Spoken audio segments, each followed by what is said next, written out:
What's up, man? It's your big brother K-Rino. I want to shout out to my homie Kofi from Kofi's Universe. Y'all make sure to subscribe to his channel and support everything he got going on because he be dropping that knowledge. Yeah!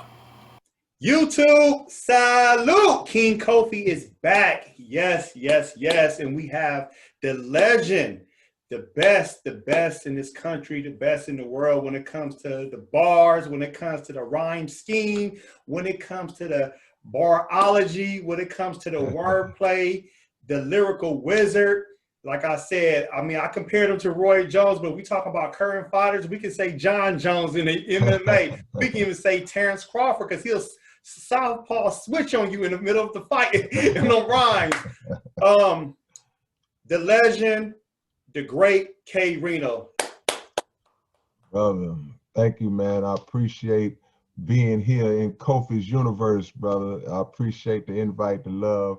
Your universe consists of positive vibes and knowledge and wisdom, man. So I'm very thankful, man, that you have me on your show, brother. Thank you. I appreciate you. And before we get started, I just want to know, how's everything with you, family in Texas? Everything's great. Of course, it's madness out here. We know what's going on in the world, but you just do your best to navigate through it wisely as you can, because even doing the right things doesn't guarantee that you'll get the right results in this day and age. So, everybody's fine. We just navigating through it and staying prayed up and working hard. That's right. That's right. That's right. Ashe, amen. Amen. Whatever we need to say. No doubt. No doubt. So overall, how do you feel about 2020? I know we had a lot of ups and downs from everybody, but how do you feel overall? I did a song with a brother a couple of weeks ago, and I had a line that said 2020 is the GOAT. And basically, it's been a year like no other. It's been a year that has consisted of a lot of surprises that have come out of left field, but it's also a year that serves as a wake-up call that we can look at these things that are going on and ask why they're happening, because they are reflective of the times that we're living in. And we have to be antennas up at all times, because people are saying, boy, I can't wait till 2020. You don't know what 2021 has in store. Yes. It's not like when the calendar changes, then all of a sudden this magical transformation is going to take place. It's up to us to make the transformation to get this thing right. That's true. You're right about that, because I think a lot of people just look at 2021 and it's like they'll just erase 2020 and feel like that never happened. or as if the things that are happening in 2020 won't have the ability to carry over into 20. Like it's going to be a door at 2021 that you can't get through. We don't know what the carryover is going to be. And with COVID going on and all that, this is not showing any signs of just fading away, so we don't know. We didn't know that we would lose Kobe Bryant right at the beginning of the year and things of that nature, man. We had no idea. So we got to be, like I said, antennas up, and focus. Correct. I agree. Before I ask you a question about the new president that was selected, aka elected, Joe Biden, I want to congratulate you of passing 40,000 subs on your YouTube channel. Congratulations, man. That is a beautiful thing. Yeah, it is. I mean, it's just like with your channel, and in other channels, other people that do YouTube. I started doing YouTube a couple of years ago. So, but the blessing is that however many subs that a person has, the average person is not known by that many people. If you got 5,000 subs, 10,000, 50, that's a lot of people to be aware of you and your platform. So it's a blessing. You just try to build on it, and you try to galvanize those subs, because a lot of people, they subscribe, then they move around. You don't really, yes. If I don't get 40,000 views every time I do a video, even though I got 40,000 subscribers. So the key is to how can you make sure that the people who are subscribing to your channel are actually rocking with you in that every time? If you just got hangers on, I mean, it looks good for the numbers. Yeah. But you know, I want my views and my subs to at least match. Yes. Match or exceed. You don't want to have 40,000 subs and 1,500 views on, you know what I'm saying? So that means that I got work to do, plain and simple. You're right. One thing I want to touch on about that is because even with me, it's all about the loyal subs, because they're going to always look at the content. Like me, when I pick up my iPad, when I come home from like working and training my clients, and I see your videos, I go through every video you post because I know you're starting to do a lot of correct me if this is the right word, like life lessons. Yeah. Which I love, and yeah, it's like you're reading my mind, and the things you say, your perspective is great, because a lot of times I think people are just, damn, I'm the only person thinking like this. No. Yeah, that's true. And you know, and that's a carryover from my music, you know, because even though, like I say, I tend to post more commentary on my YouTube channel than I do actually music, you know. I just kind of let people into just how I think as a person. But it's like it's what we're talking about with the subscribers and all that. It's like with me, man, you may have 100,000 people that know who you are and know you put out a new project, but they don't all go and purchase it.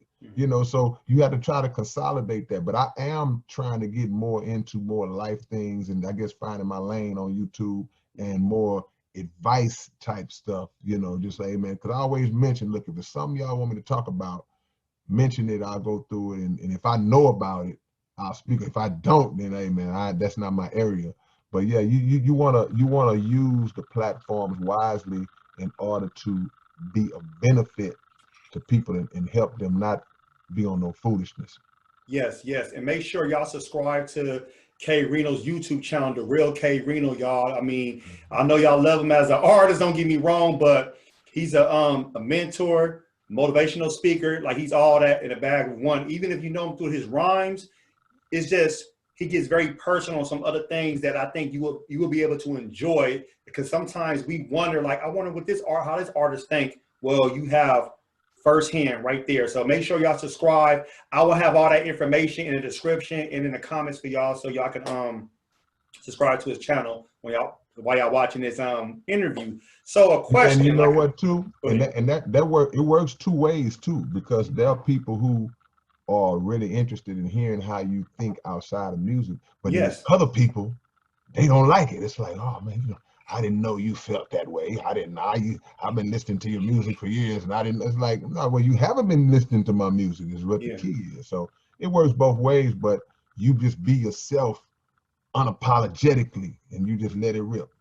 Yes. He's right about that, because it's some subs hit me up this year, and you know, they wasn't disrespectful, but they told me the truth. Like, Kofi, I never knew you had a master's degree in religion, and you know, like, and it was like, wow, and it was like, can you give me some like articles and books so they could actually have a better understanding when it comes to African spirituality and stuff? And I recommended some books and articles they should actually read, research, and they was very happy, instead of just having this stigma of, okay, when it comes to African traditional religion or African indigenous religions, it's already like demonic, you know, like the way we was taught. Well, I can't say me or you, just from our early age, there's a perception when it comes to our culture, comes to our history, whatever. So it's just actually letting people know the truth. Come on, man. That's right. That's right. Now, you know, I'm about to ask you this. So how you feel about the election is over, and you know who won, Joe Biden. How you feel about the election? Well, the key is for us to know, and I speak particularly in the case of Black people, is to know that historically, neither the Democratic or the Republican Party has been a benefit to us. We have made little baby steps and strides along the way that can't be disrespected, but in the big picture, had we not put so much time and effort into trying to contribute to that process and force our way into that system, who knows how far ahead in advance we would be without having to worry about, we got to get Trump out, we got to get Biden. It's like, so it is what it is at this point. We shouldn't have a dog in the fight. But if we are going to participate in the process, then we should place demands on whoever's trying to get our vote. You know, I don't discourage anybody from voting. I just say find out what your best self-interest is and then vote based on that.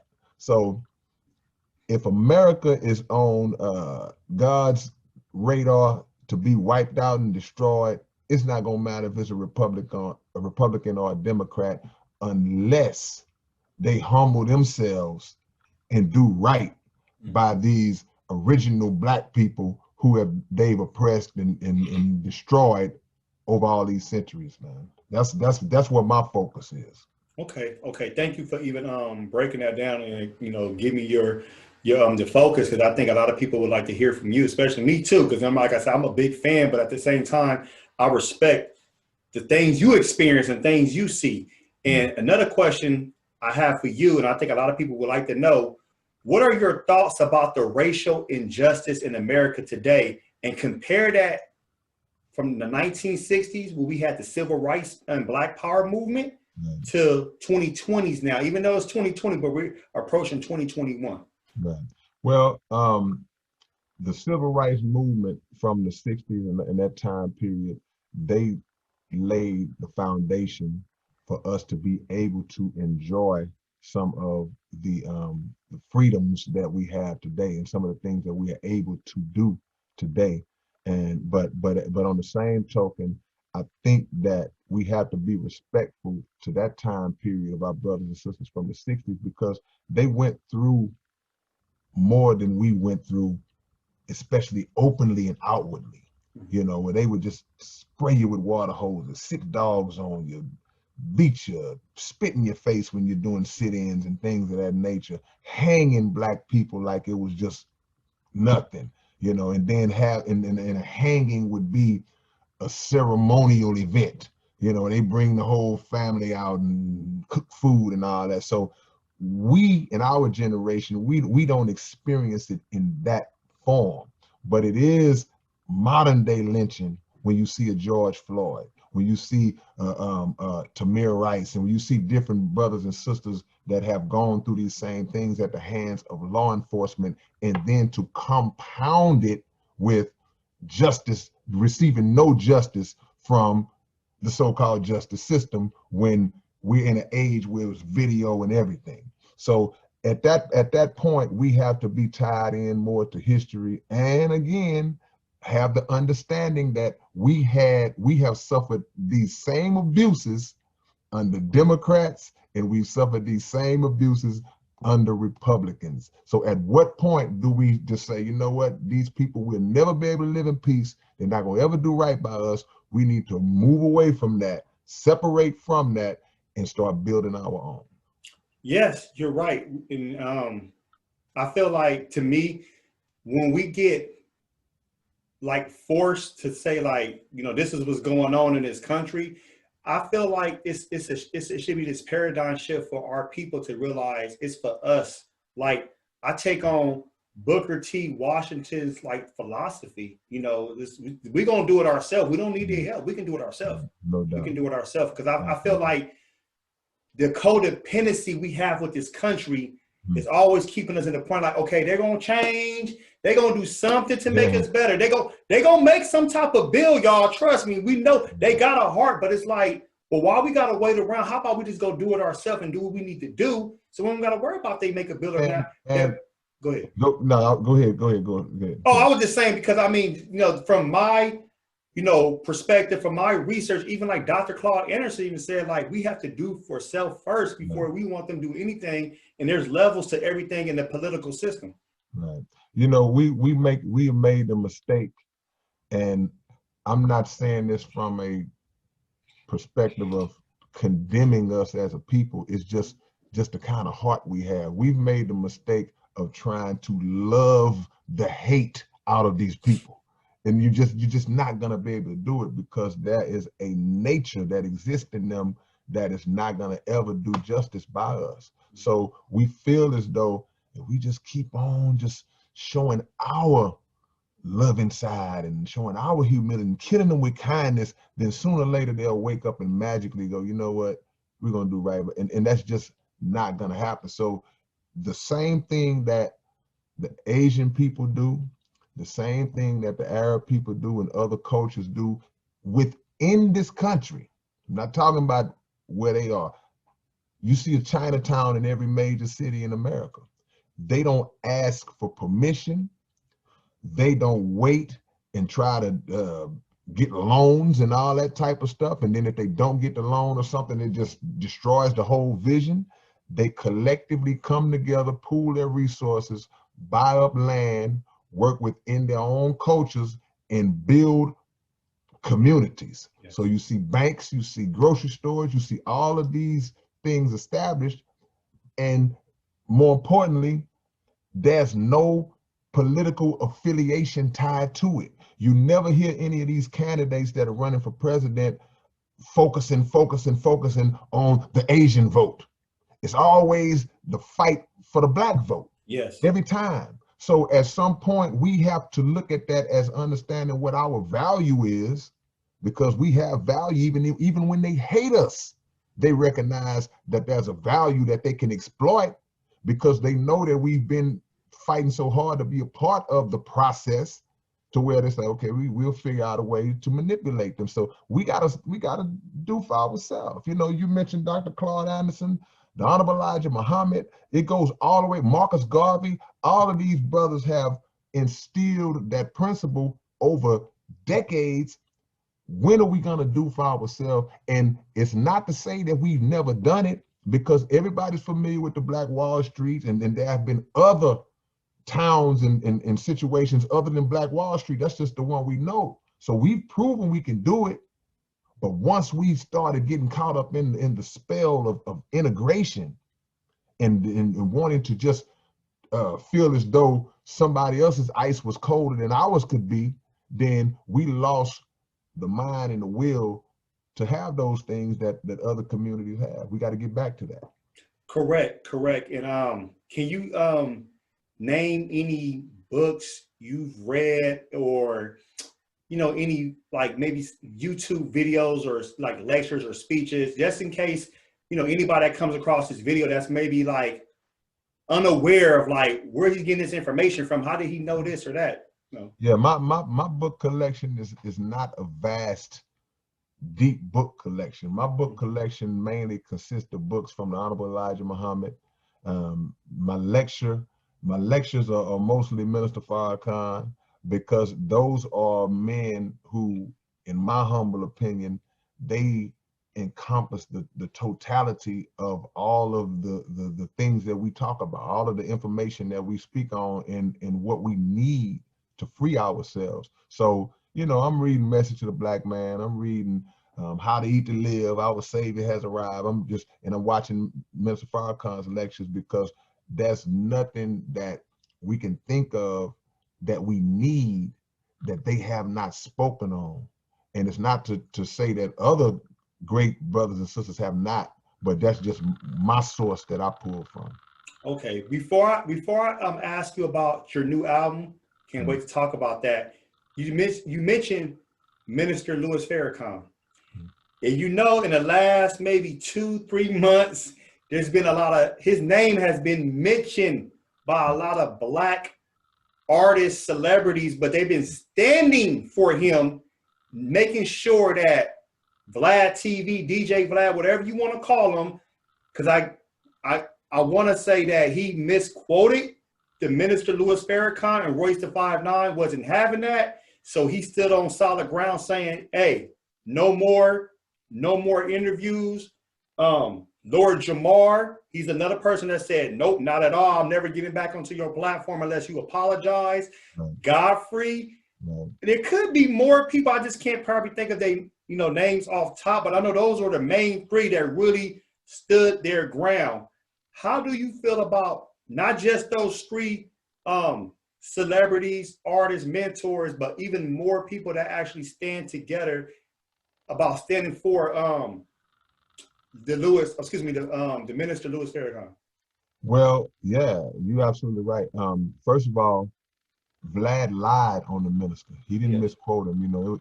We would like to say, okay, maybe he didn't understand. No, he blatantly lied on the minister, because the minister said that when you see these Jews who are doing what they're doing, he said, hurl the stone of truth at them. He said, you throw a stone at them, but he said, not a physical stone. He said, the stone of truth. Vlad intentionally said to D.L. Hughley, he's talking about throwing stones at Jews. Now, D.L. hadn't seen the video, so D.L. was kind of like, man, that's messed up, but he hadn't seen it. But okay. Vlad knew. Now, let's say for the sake of argument, let's give him the benefit of the doubt and say that he didn't know. And then it's brought to his attention and shown to him, this is what the minister actually said, and this is the context in which he meant it. And he still didn't apologize. And he didn't apologize because he feels as though in his position, and him claiming to be a Jew, he feels though it's beneath him to stoop down and apologize to Minister Farrakhan. It's somebody as elevated as Minister Farrakhan. He's not in the same stratosphere as the minister, but in his arrogance, in the nature that exists within him, he feels like the highest black man is beneath him. So yeah, people like Lord Jamar and Godfrey, who were regulars on Vlad's show, you know, they were regulars on their show, they cut him loose, because that's what we need to do. The same way, if a black man comes out and says something that's determined to be offensive to the Jewish community, what do? They come out, they put it on blast, they demand an apology, and not only do they put it on blast and demand an apology, they also apply a threat to their livelihood. And if a black man stands up and shows some backbone and doesn't succumb to it, then they snatch the rug off from under him, you know. And they did that to Nick Cannon. Nick is kind of, you know, in limbo right now, but that's what they did. So at the end of the day, it reminds me of a scripture when you think about Mr. Farrakhan, and it talks about how the flood would come. That would be a flood on the man of God, but the earth would swallow the flood. Honorable Elijah Muhammad, well, Minister Farrakhan has taught us that the flood represents propaganda. It represents people chattering and talking and lying and putting out false propaganda on the man of God, but the earth, who represent, that's the people, would swallow the flood. In other words, it's not going to work. You're not going to be able to drown the minister. So just like you said, Brother Kofi, recently I've seen T.I. speak good words about the minister. I've seen comedian DC Young Fly. They were talking about guys who they would like to meet, and the first name came. He said, man, I want to have a conversation with Minister Farrakhan. You know, you have the versus battle with Jeezy and Gucci, and in the exchange that they had, where Gucci was saying, man, we need to do a versus battle with jury next time. And Jeezy's reply was, nah, let's do one with real estate. See, he was somewhere else with it. He said, I own half Atlanta. But that is a result of Jeezy's meetings with Minister Farrakhan, where the minister has been urging rappers to, hey, look, buy land. Don't just purchase things that will depreciate the second you spend your money on them. Go out and buy things that will gain value. So all of these brothers and sisters that secretly meet with the minister, and some of it never gets broadcasted or exposed, but he is changing and turning the mind and changing the direction of the thinking of these artists, and they're waking up. So for a guy like Vlad to have the nerve to think that he's on a bigger level than Minister Farrakhan, that you won't even apologize for an intentional lie, we got to cancel him like we do each other. You know, the first time one of us get out of line, we quick to cancel each other, but you still see black artists going on Vlad, because we have not reached a point where we can sacrifice, well, not sacrifice, but where we can deny whatever exposure we're going to get from his platform. Give that. I saw Godfrey in an interview the other day, and he broke it down perfectly. He said, give that action to another, get that action to Kofi's universe. All them cats that want, see, it's not about Vlad's platform didn't get big because he's just this great interviewer. His platform didn't get big just because he's so great in connecting and he's dropping all this knowledge. He just connected with the right people at the right time, got the right interviews. It grew and it attracted other people to it. Why can't we do that for you? Or another brother or another sister who has a platform that they're trying to grow? You know, so since that happened, and a lot of people have cut him loose, but not enough. I'm still seeing major artists go on Vlad, some that don't even need to. So just like your point was earlier, we got to do for self and support each other. Yeah, I agree. And you know, Vlad, I unsubscribed to him. I never was subscribed to him. Well, you know, when I saw Lord Jamar, because I only listened because of Lord Jamar. That's one person I didn't even care for on there. But when Lord said no, bye-bye, I hit that unsubscribe button so quick. Because he knows him better than anybody. Yes. So that's the key. If somebody like Lord Jamar and Godfrey, people who rock with him on a regular, they know him better than anybody. So if they denounce him, that should have been the wake-up call for everybody. Yes. Like you said, and thank you for the I appreciate that the compliment about people coming to my channel, even your channel too, because who you are. There's other channels I follow, like there's a guy named CJ Goodfellas Sports and TV.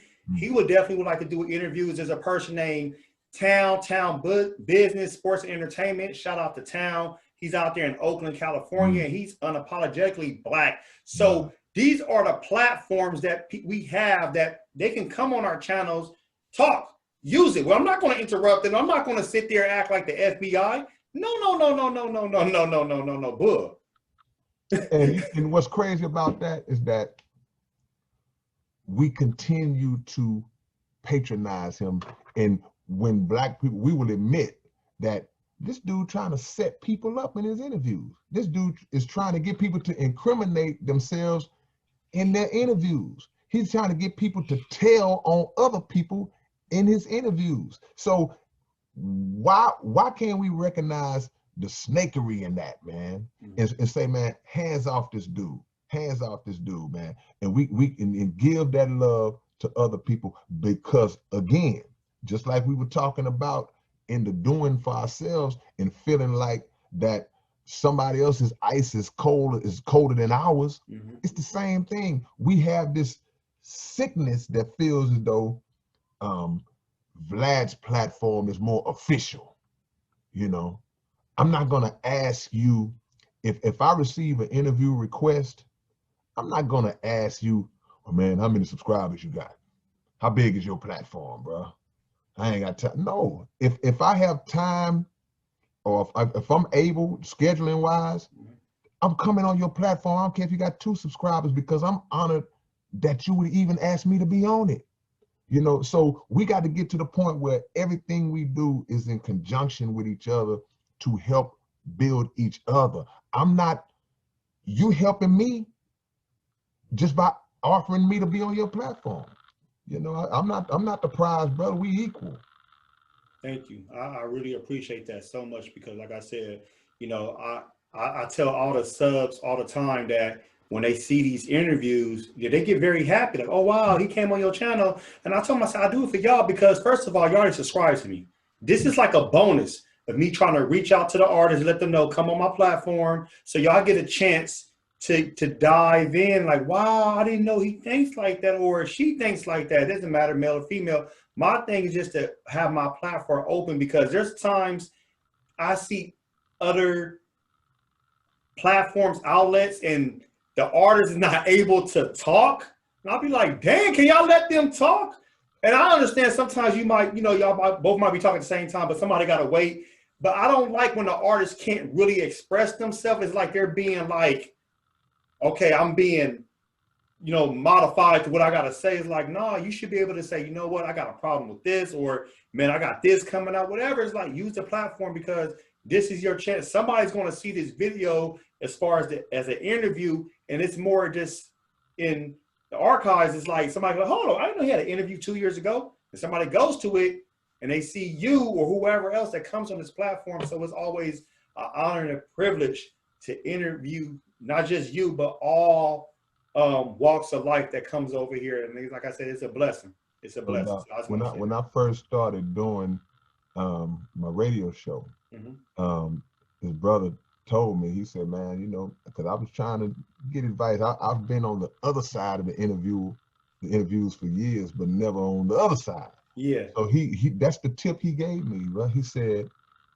the only thing I would tell you, he's not even in radio. He's just speaking on behalf of somebody who knows what he likes when he listens to an interview. He say, the only thing I would tell you is let the person that you're interviewing do most of the talking. And just like you said, you got guys who they're more in their own egos because they want to ask the question and answer it. it's like if you ask the guy the question, let him answer it, you know. Or the question itself might be 4 minutes long. And by the time he's ready to tell you, like, so what would you ask me again? So no, but you do a great job of that, brother, and a lot of other people that I've worked with, you know, because the truth is, it is hard to watch, you know, when you're watching it. You know, it's like, then you read the comments, people say, I've been guilty of it. You know, I had to catch myself sometimes, like, shut up. You know, so I mean, it's part of the learning process, but you want to maximize the interview and get the best out of the person that you're interviewing. Yes, and shout out to all the subs and the people just watching this. I always learn from every interview. And like I said, I always give them the space, the mic, so they can talk. Before you was talking about the versus battle with Gucci Mane, Jeezy. Before we even get to that, well, I'm gonna say that for another time of later on. But I want to talk about this new album, man. Congratulations again. December 18th, is that correct when it's coming out? Right, no doubt. December the 18th is the album is called A Long Short Way, and it really lines up with everything that me and you were talking about when you first asked me the question about the civil rights movement in comparison to today. That's what the title is about. It's called A Long Short Way, meaning that we have made great steps, but it's not far enough. So we've come a long, short way. So yeah, it'll be out December the 18th. I want to shout out to my homie Big Pup, because you know this project is in conjunction with him. It's not me releasing it like I normally do. Okay. It's just my brother reached out to me and was like, man, I want to do an album on you. You know, and at first, well, he said I want to do an album with you. And at first I was like, yeah, that's what's up, because I'm thinking he wanted to do a collaborative thing, me and him, because he's a great rapper also. So the thing is, I was like, cool, but then I found out later, he was like, nah, I just want to bring in some of my producers, slide their beats up on you, and you do a K-Rino album, but feature some of his artists, okay, which I know all of his artists and I know how dope they are. So it was a smooth ride, a smooth transition, and we got the album done, and it really is, I'm sure you saw the cover, that album is really based around what we're speaking about right now, just Black upliftment, racial injustice from then to now. That's the predominant theme of that album. It still got a lot of the stuff you normally hear, and I don't even know how it developed. Maybe it was just the times that we in kind of made me write that kind of stuff, but the predominant theme of that album is Black liberation. Okay. Can you tell me some of the features on the album? I know you explained his the artist that is on his label, or does he knows? Right. Yeah, he has a company. It's called PUD Entertainment, the PUD Empire. That's Big Pup's whole crew and his whole setup, and it's beautiful because he orchestrates it in such a way, man. It's so professional, so organized, and they work as a unit. So we got people like Dougie D, and anybody who knows, just mainly in the South, you know, if you know who Zero is, they had a group called, yeah, no question, man, one of the greats. They had a group called Gorilla Mob in the late 90s, and that group consisted of Zero, consisted of Trader Truth, and it consisted of Dougie D. And Dougie D is on the album. Great artist named Kendrick James, who sings, and just vocals explode when they release from his system, man. And he's a great artist and a jack of all trades. He's on the album. Ronnie Spencer is on the album, who we might have heard on some of the UGK tracks and a lot of school tracks. Yeah, you know, sounds like Ronald Isley. Yeah. His daughter Ronetta. I mean, just classic, great talent. You know, Ronetta's so talented, man, and doing her thing. Fats, Big Fats, one of Pup's artists. So I mean, we got a lot of great artists who people will know, and some that people will be introduced to, and they on their spit and they holding their own, man, without a doubt. Okay, for sure. Thank you. How long did it take you to make the album completed? You know, if you just count actual days of work, because we didn't just run straight through. Mm-hmm. I may have went over there and did 2 or 3 songs one day, then 2 weeks later I'll come back and do 2 or 3, because I had other stuff going on, and 2 weeks later I might come back. So over the course, I want to say, of about maybe 3 months, which is really slow for me, and because it wasn't on Pup, it was really on me. And but if you just count actual days we worked, probably 7 sessions, 7, 8 sessions total. You know what I'm saying? So, you know, because he worked fast. Anytime I link up with somebody as far as on the, because Pup did the engineering. So if anybody, anytime I work with an engineer that works fast, you know, and I try to work fast, I have my moments when I'm struggling, but I try to work fast. He worked fast, we're gonna knock it out. Okay, you are a master when it comes to creativity. So can we expect any new surprises on this album? Man, I don't know about any new surprise. I have a template that everybody knows my music. They know the pretty much the format. They know what to expect, or the type of stuff to expect. Like I say, this one is pretty much on some Black liberation, do for self, exposing racial injustice, police brutality, that type of stuff, all the way back to slavery. But you know, you're gonna always have some lyrical content on there. Couple of storytelling tracks on there, you know what I'm saying? So it's pretty much the template that I'm used to using. Okay, cool. So we will be expecting the similar template, but more about, you know, the Black culture, you know, slavery, post-slavery, Jim Crow, Black codes, civil rights, and everyday life stuff too. Yeah, you know, definitely that too. Definitely. Okay, cool. Thank you for telling me that. All right, another question I want to ask. We talk about the new album. I see you have another book coming out. So this will be your second published book? Right, no question. You know, the first book was basically just talking about me and my life, you know. So I always keep one handy now, you know what I'm saying? Yes. This is the life lessons and lyrics. And you know, the title pretty much explains it all. Just growing up, it's kind of autobiographical, just growing up, high school, everything, you know, in the hood, whatever the case might be. But accompanying that is music, all along the way, from 13 years old all the way up. Music. Now the second book is it's going to be called Behind These Bars, and it's just giving the story behind some of the stuff that I've written, just certain lines that a lot of my fan base love and appreciate. I'm explaining why I wrote it, what mindset I was in when I wrote it, breaking down intricacies of certain lines, and just lyricism, storytelling, political, real life, every category. I'm just going into certain songs and certain lines, telling you what was behind it.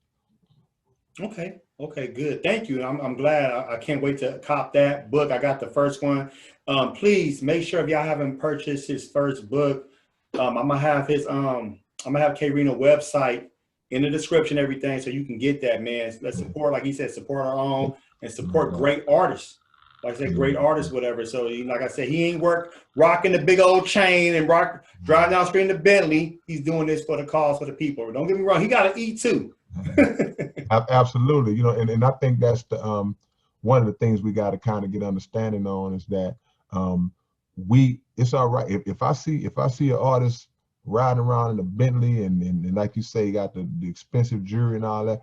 I'm all for that. You know, I'm all for the fact that your hard work puts you in a position to accumulate that. But what we have to do also is that the independent artist who doesn't have the big monster behind them like that, you know. But if you claim to rock with their music, if you claim to like what they're doing, support them, you know. And I'm not talking just about me. I'm saying anybody, support them and help them grow into that, because it will have more value. Because if you help them grow into that, they're growing into it independently. They own it all. See, a lot of the brothers and sisters, unfortunately, that we see all over the TV and hear all over the radio, a lot of them don't have ownership over their art. A lot of them are not even generating the revenue that it seems that they are. It's an illusion. You know, they're presenting it like that because we got to be in the video. But at the same token, man, you can make anybody a success just by supporting. Hey man, let me go buy an album. Okay, he got 10,000 YouTube subscribers and he just dropped a project. All 10,000 of y'all need to purchase it, because if you purchase it at $15 a piece, he just made 150 grand. You know, so free up your favorite art. Allow them to be free. That's like when we say support Black-owned businesses. You know, you see Black-owned businesses popping up all over the place, and then sometimes they make it, sometimes they don't, because we don't want to support. Get out and make them rich. Okay, if he got a hamburger joint, turn his hamburger joint into the same thing that McDonald's is. You know, let's blow each other up. Right. Even Rock Marciano just dropped the album last week, and it's titled Mount Marcy. And so many people are actually happy he dropped that album, because first of all, it's not even available on digital music platforms. You have to purchase it from his website, and he's charging $40 a copy. And that's a smart move he did, because to me, I can't speak for him. It seemed like he took a page out of Nipsey Hussle's book, Rise and Power Nipsey Hussle. But I was like, wow, I like it. And I supported that. I said, you know what?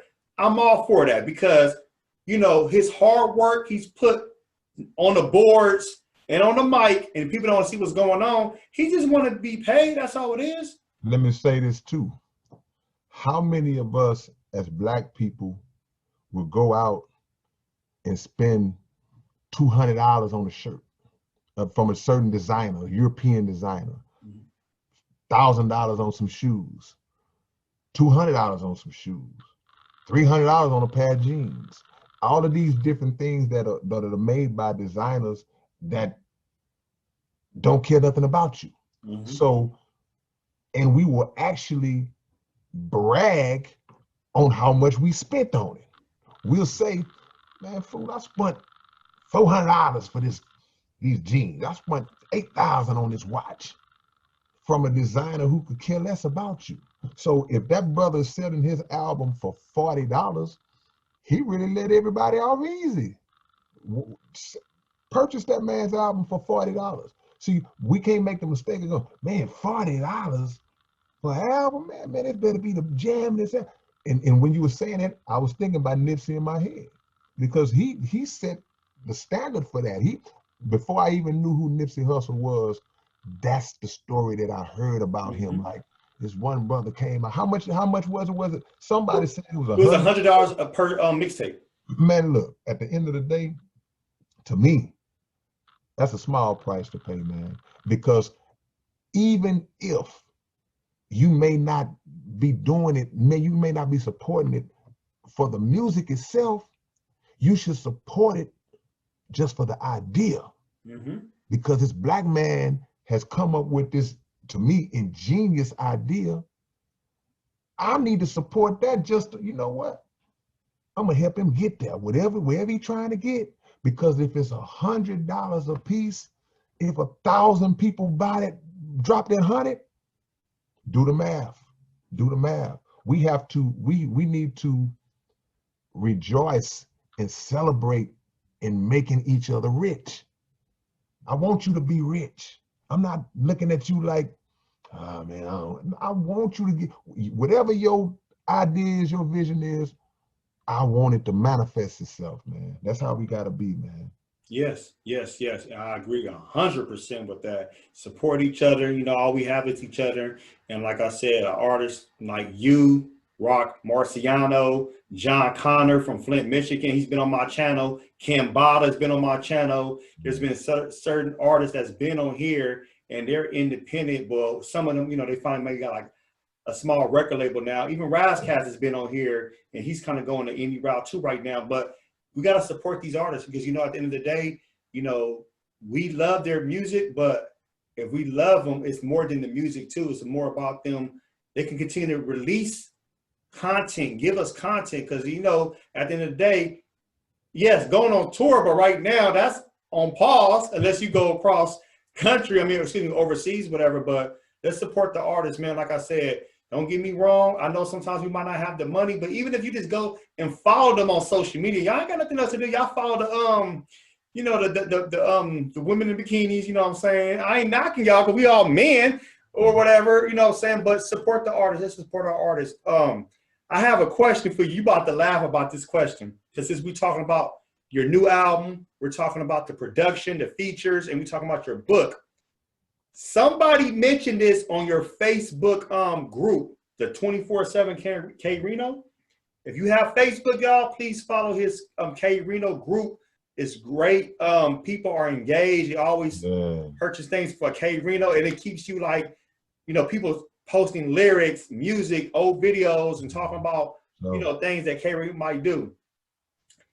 Can we expect a new series of flow sessions or something similar to that?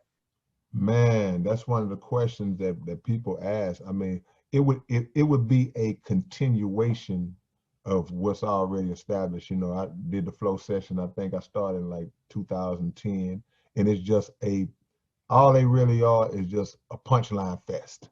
That's all it is. Just every line is a punchline type of bar. And I did flow session number 1, 2. I skipped 3. And I talk about that in the new book. I skipped 3 because I wanted to open that up to different artists, you know, fans that rap. I'm gonna let y'all do 3. You know, and a few people did 3. Then I came back and did 4. I came back and did 5. Then I did flow session finale. I'm done. I ain't doing no more flow session. Then the bug bit me again. I came back with flow session resurrection. So yeah, even if I don't name it flow session, it'll still be a flow session type of rap, you know. So yeah, because people like that. People like the punchlines, and I'm not the only artist to do it. There's a lot of great artists that drop dope punchlines, man. So yeah, it'll resurface in some form, even if it's not named that. Okay, since you already talk about, we have various artists that have great punchlines.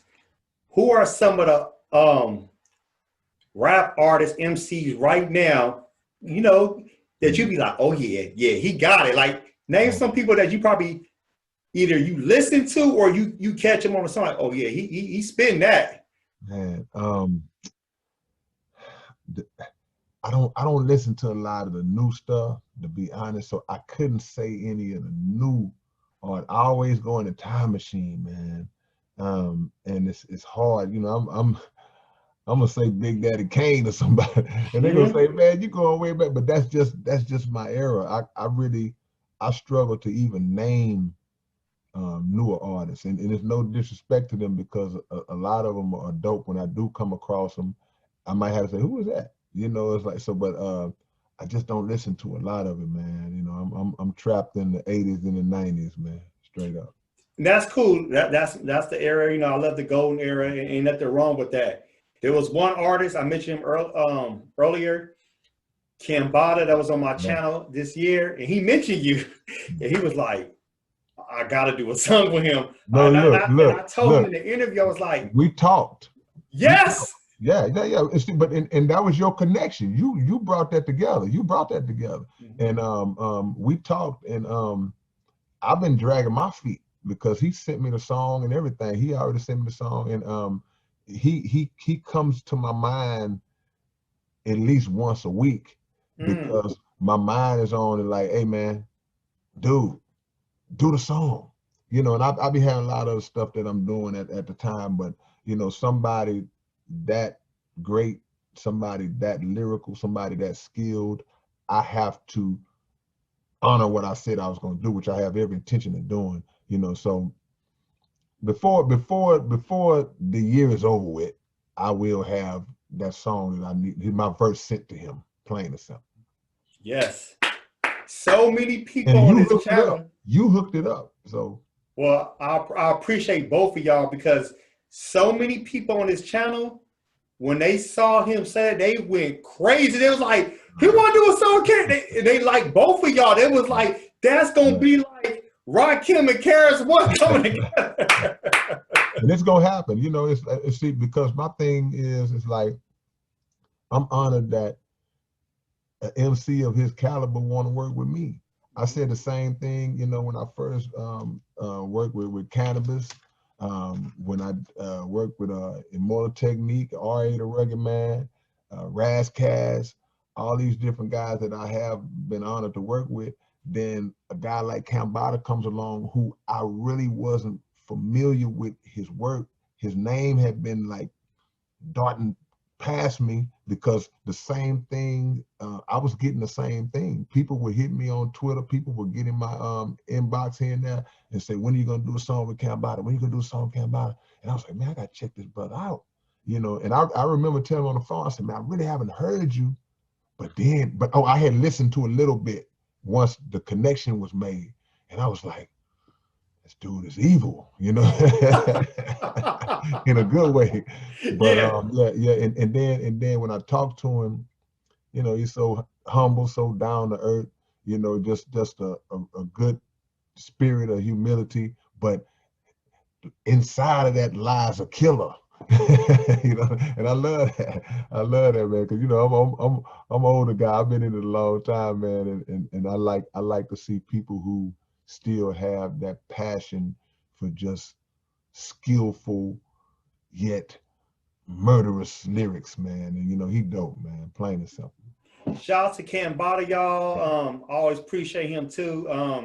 Hopefully, you know, like I said, we probably be hearing that song in 2021, maybe early 2021. Yeah, no doubt. And I can't wait to not just hear it, but to do a reaction of it. Ooh, that's gonna be the best right there. Man, oh yeah, absolutely, man. You know, like I say, it's an honor, man, just to have people like yourself that react to the music, and because all that perpetuates the movement. You know, it's funny. It's really crazy. It's really, like, for me, it's almost like embarrassing. Like, it's like, man, these guys are sitting around reacting to my music, and it's like, man, it's like that's an honor, man. Yes. We only got a few more questions just to let you know where we at. So like you said, you spoke on the Gucci Man and Jeezy versus battle, you know, and I've seen clips. I didn't see the whole battle, I ain't gonna lie. I seen the ending and what Jeezy said, as far as, like, you know, Gucci Man said, which was, you know, I think that's good for the culture, what they can be doing. And like he said, the real estate. Now, this is a question for you, but at the same time, it's gonna be a hypothetical question of, what do you think about Swiss Beats and Timberland versus battle that they put on for us because of the pandemic? That's the first part. But the second question would be, if Swiss Beats called you and said, K-Rino, you want to do a versus battle? Who would you like to do a versus battle with? Well, as far as the first part of the question, I'm happy that they started doing it, but I don't know the details of it. I hope that they have ownership of it. Yes. I hope that they have set it up to where they are benefiting from it, and I'm sure other entities are gonna come in and get a piece of it, because they may give them a bigger platform or somehow, I don't know. But I just hope that they have ownership of it, to where if whatever is generated from it on a big scale, it goes to them. Now, as far as with me, I don't view myself as an artist who would be involved in that, because I think that's more of a hit parade. That's something that's more of a mainstream or slightly under mainstream type of hit event where they're basically just bouncing songs back and forth from each other that people are familiar with on a big scale. That's not who I am, you know. And because I got friends out there, man, they make memes like K-Rino on the verse, like it went the playing ground with it wouldn't be level, you know. And it's not from a skill standpoint. It just I would be at a disadvantage because on a big scale, they were like, who's this guy? And they playing these songs that the most people have never heard of, and then there's other guys running off hits. So I wouldn't have anybody that I would pick out. You know, I would love to see certain people that I'm fans of. Dude. I saw a brother on his Facebook that I'm Facebook friends with, a brother from the Nation, and he said that it's a potential of a Big Daddy Kane versus Rakim versus. Yeah, I don't know how deep in the works it is, but when I saw that, I just, you know, just because those are two of the guys that I grew up listening to and looking up to, and I think that would be evenly matched. That's a match. That's a matchup I want to see. I would like to see that matchup. I would love to see. Well, Karis won. He said he would battle LL Cool J. Yeah. He came out and said it. That's a good battle too. I want to see Ice Cube against somebody because whoever he gotta go, they gotta be like a GOAT too. Gotta be somebody like that's up there with hits too. Well, the name that I've seen that always comes up when they want to match Ice Cube is usually Face. You know, they'll throw Face in that, and I think that would be a good one. I think that would be a good one. You know, KRS-One. You know, KRS, that's just how he is. KRS want to go against everybody. You know, and I don't look at KRS and LL. See, I could enjoy a KRS and LL versus battle. You could enjoy, people from the generation could enjoy it, but there may be other people that may look at it like they're kind of in two different lanes. Yeah. You know, LL was super mainstream, super commercial, made a lot of hits that were like love song type stuff. You know, KRS kind of fluctuated between he'll get in that mainstream, then he'll dip out and get back underground, and he'll come back just to show you I can do it, and he'll dip out. When LL would just bang bang. So I mean, I would enjoy it, but some people look at it like it ain't a good matchup. Yeah. I mean, I would enjoy that. That's like I said, Face and Ice Cube. That's great. LL Cool J, KRS-One, Rakim, Big Daddy Kane, even Method Man, Redman. I think that would be good too. And for the sisters, you know, Light and Latifah. Yes. You know, some along those lines. You know what I'm saying? See, even with KRS, it would be fun for me to see a BDP versus Public Enemy or something along those lines. A conscious versus, you know, and it just, there's so many ways that they can go with that. You know, even you know, I broke it down to some local stuff right here in the city of Houston. You know, because you got local and regional legends that have big enough fan bases that people will want to see that. You know, I've seen one get proposed, 8 Ball and MJG versus UGK, or Outkast versus UGK, things like. I mean, it's a bunch of ways they can go with. Them brothers came up with a great idea. I just hope that they have ownership of it. That's all. Yeah, shout out to Swiss Beats and Timberland for actually putting together the versus battle and keeping us entertained through this time, which is a good thing. And I've been you know, checking majority of the versus battle out. So yeah, shout out to them, and hopefully they do have control. And people game, see, when they got Patti LaBelle and Gladys Knight to do one, Babyface and Teddy Riley, look, man, look, people view me as this dude who just, you know, I got a song, Murder the Mainstream, and look, I grew up listening to these legendary artists. I listen for the art, for the music. I don't get caught up in the industry side of it. I'm listening because I'm a fan of the music. So, you know, when they bring out legends, and R&B all the way to legends, and rap all the way to new people in rap, keep it going. Okay. Thank you for that. What can fans expect from K-Rino in 2021? Man, God willing, basically just more music, because I'm trying to have 2 more albums by no later than March. You know, after the one we do with Pup, I'm trying to have 2 more done, 2 more solos by March. Of course, the book will be out in December. Okay. The book will be out next month. The book is almost done. It'll be out in December, and that's really about it. Because, like you said earlier, ain't been no shows popping, and I ain't been rushing to do no shows. You know, a brother reached out to me the other day inquiring about a show, and I said I can do it, but I had to create safe stipulations, like I'm gonna need my own mic. I'm not getting on no mic rapping behind 10 other people that, you know, opened up, and you know, I'm bringing my own mic in, and I'm probably not gonna come in the door until it's my time to get down, which is really, you know, that's not characteristic of me, because I'm a mix and mingle guy. You know, I be in the club just chilling next to everybody before it's even time me to go on stage sometimes. So, you know, but we live in a time where we got to take precaution, and so we'll see. But in the meantime, 2 new albums and a book coming soon. All right, like you said, the book coming December. So if you celebrate Christmas, Kwanzaa, or you just whatever, purchase the book. Get it for your friends, family. If you got an animal, whatever, just get the book. Let's support him. I'm definitely gonna get that book because my birthday next month. So I'm buying it for my birthday, so that's gonna be. Yeah, I gotta support you. That's mandatory. And last question. This is your time. Any last words for your fans and for the people who are listening and learning from you for the first time? Go ahead. Yeah, man. I just want to thank all of y'all because I am independent. I don't answer to any major labels and CEOs and executives and all that, and that's all because of y'all. You know, y'all afford me that opportunity by supporting me and freeing me. So I appreciate all of y'all support, man, and just stay down. It's all good. K-Rino, new book next month.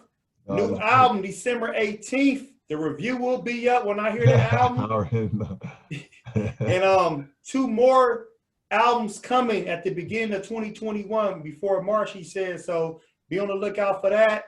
Looking out for more features from him. Look out for that new single with Kambada. That should probably be out 2021. So that's going to be a great 2021 treat for all the lyrical fans out there that love bars. You know, we're going to expect something great. So continue to support K-Rino. Please, can you just give them all your social media platforms, your website, and your YouTube channel once again, if they forgot? No doubt. Subscribe to my YouTube channel. It's The Real K-Rino, and that's spelled K-Rino. The Real K-Rino on YouTube, The Real K-Rino on Twitter, and the website, if you want to just get my book that's already out, and actual, you know, still physical copies of the CD and the CDs, the southparkcoalition.net, and anything digital is available on all of the platforms. So there it is. And if anybody probably was like, what did he say? Don't worry. All the information is in the description. So by the time this video is made, everything will be in the description. You have links to everything. And I would definitely put a link for the people that's actually on Facebook, so you can actually join the K-Rino group also, and you can mingle with the fans in there. And so, shout out to those brothers, man, who created the K-Rino 24/7 group on Facebook, man. All those guys, they did that. They did that, and they showed me much love, man. So salute to y'all, man. Most definitely. King Kofi Universe with K-Rino. Until next time, y'all. Black Power. Black Power. Peace, man.